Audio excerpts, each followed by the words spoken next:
샬롬, 말씀의 능력으로 승리하는 삶을 준비하는 4월 20일 화요일 매일 성경 아침 묵상입니다. 오늘 우리에게 주신 귀한 말씀은 출애굽기 9장 1절에서 12절까지 말씀입니다. 여호와께서 모세에게 이르시되 바로에게 들어가서 그에게 이르라.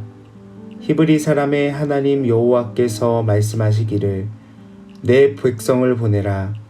그들이 나를 섬길 것이니라. 내가 만일 보내기를 거절하고 억지로 잡아두면 여호와의 손이 들에 있는 내 가축 곧 말과 나귀와 낙타와 소와 양에게 더하리니 심한 돌릴병이 있을 것이며 여호와와 이스라엘의 가축과 애굽의 가축을 구별하리니 이스라엘 자손에게 속한 것은 하나도 죽지 아니하리라 하셨다 하라 하시고 여호와께서 기한을 정하여 이르시되 여호와가 내일 이 땅에서 이 일을 행하리라 하시더니 이튿날에 여호와께서 이 일을 행하시니 애굽의 모든 가축은 죽었으나 이스라엘 자손의 가축은 하나도 죽지 아니한지라. 바로가 사람을 보내어 본즉 이스라엘의 가축은 하나도 죽지 아니하였더라. 그러나 바로의 마음이 완강하여 백성을 보내지 아니하니라. 여호와께서 모세와 아론에게 이르시되 너희는 화덕에 제 두 웅큼을 가지고 모세가 바로의 목전에서 하늘을 향하여 날리라. 그 재가 애굽 온 땅의 티끌이 되어 애굽 온 땅의 사람과 짐승에게 붙어서 악성 종기가 생기리라.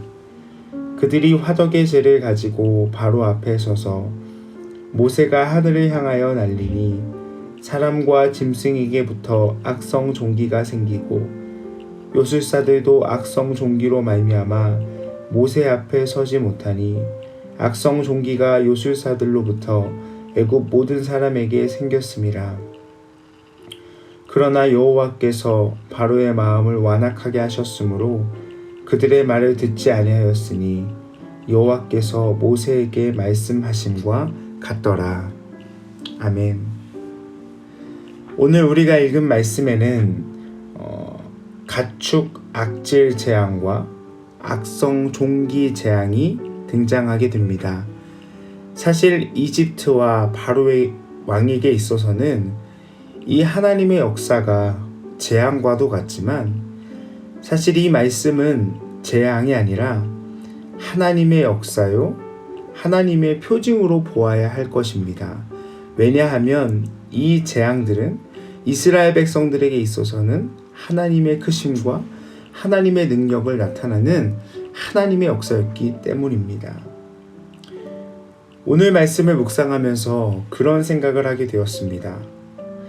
왜 하나님께서는 바로에게 당신의 백성들을 끌고 나오실 때 모세가 필요하셨을까?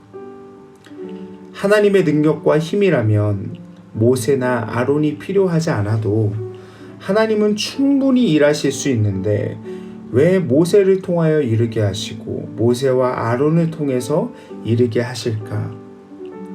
그런 생각을 좀 깊이 해보게 되었습니다. 여러분, 하나님은 우리가 없어도 하나님의 일을 행하실 수 있는 분이십니다. 그렇지만 하나님께서는 항상 거의 매번 모든 순간에 하나님의 종들, 하나님의 사람들을 통해서 당신의 일을 해 나가십니다. 그렇기 때문에 오늘도 우리의 인생, 우리에게 주어진 시간이 결코 작지 않습니다. 왜냐하면 하나님은 우리를 통해서 일하실 것이기 때문입니다.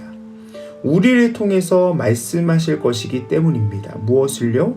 하나님의 크심과 하나님이 이 온 세상을 주관하시는 창조주라는 사실을 말입니다. 혹시 여러분들의 삶 가운데 오늘 하루에 대한 기대가 없으십니까? 오늘 하루 어떤 일이 일어날지에 대한 기대가 없으십니까? 오늘 하나님 말씀하십니다. 1절과 8절에 보면 여호와께서 모세에게 이르시되 8절에 여호와께서 모세와 아론에게 이르시되 여러분, 하나님께서는 우리를 통해서 일하시고 말씀하실 것입니다. 우리에게 당신의 뜻과 마음을 부어주시고 그리고 그 말씀에 순종하는 그 순간 하나님의 역사를 보게 하실 것입니다. 우리가 그것을 기대했으면 좋겠습니다. 연약하고 미약한 우리이지만 이런 우리를 통해서 하나님의 역사를 이루어 가시는 그 놀라우신 은혜, 오늘 우리가 모든 삶의 영역 속에서 그 하나님을 경험하기를 소망합니다. 하나님의 크기는 하나님의 백성들이 그 하나님의 크심을 아는 것을 넘어서 이집트 백성들까지도 하나님의 하나님 되심을 알기를 원하셨습니다. 오늘 있는 이 가축 재앙과 그리고 악성 종기가 나는 일들도 사실은 하나님의 백성들에게 하나님의 크심을 나타내심이기도 하지만 완악한 자들에게도 하나님이 어떤 분이신지를 드러내기를 하나님은 원하셨습니다. 이 가축의 생명, 어떻게 저렇게 재가 티끌이 종기가 되어서 요술사들조차도 그 악성 종기에 감염되어서 나오지 못하게 될까? 우리 사랑하는 모든 우리 성도 여러분, 하나님은 우리를 통해서 하나님의 백성들에게 하나님 되심을 나타내실 뿐만 아니라 또 모세와 아론에게 하나님이 어떤 분이신지 알기를 원하실 뿐 아니라 이 온 세상 가운데 하나님이 크고 놀라운 분이심을 우리를 통해서 드러내기를 원하십니다. 오늘 우리의 삶을 기대했으면 좋겠습니다. 이 연약하지만 우리의 입술과 우리의 삶을 통해서 크신 하나님을 드러내실 그 하나님의 놀라우신 역사에 참여하는 우리 되기를 소망합니다. 그러기 위하여서 우리가 계속해서 말씀을 묵상하며 그 말씀 앞에 서고 때에 따라 기도하며 하나님의 음성을 듣기를 구하며 우리의 삶의 모든 자리에서 당신의 백성을 신실하게 인도하시는 그 하나님을 생각하며 감사함으로 살아가는 믿음의 삶이 있기를 간절히 소망합니다. 기도하겠습니다. 하나님, 이 미약한 우리를 통해서 하나님의 하나님 되심을 드러내게 하시기를 원하시는 하나님, 매일매일 반복되는 일상과 또 매일매일 똑같은 인생 속에서 하나님 기대 없이 하루를 시작하는 우리의 삶이 아니라 당신의 백성을 통하여 하나님의 크심을 나타내시고 또 그것을 경험하게 하시는 그 하나님의 역사를 기대하며 오늘 하루 우리의 모든 삶의 영역 속에서 주님의 말씀에 순종하고 주님의 말씀을 듣는 은혜들을 더하여 주시옵소서. 오늘도 우리의 삶을 그렇게 인도하시 주님께 감사드리며 우리 주 예수 그리스도의 이름으로 기도드립니다. 아멘.